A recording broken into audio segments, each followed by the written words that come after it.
Liberals at ESPN drop football announcer for being named Robert Lee, but that's not the dumbest part. ESPN has reached a new low of slap-your-forehead stupidity. The world's leading sports network has removed an announcer from this weekend's University of Virginia football game because he is named Robert Lee.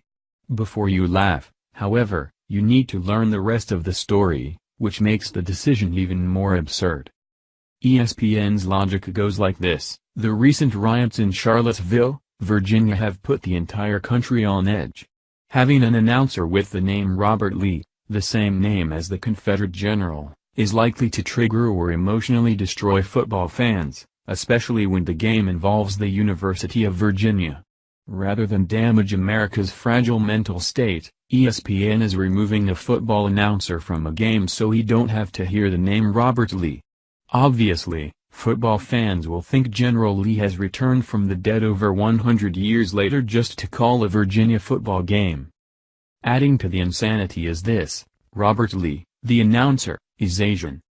Here's a picture of Lee. Fox News reports.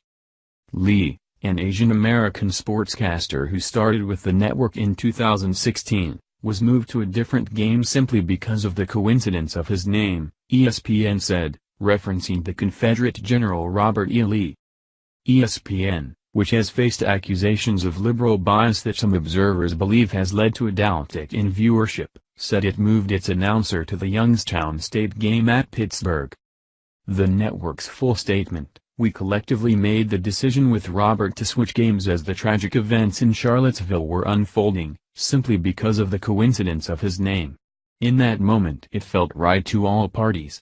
It's a shame that this is even a topic of conversation, and we regret that who calls play-by-play for a football game has become an issue." Thank you for watching this video. What do you think about this? Share this on Facebook and Twitter along with your comments.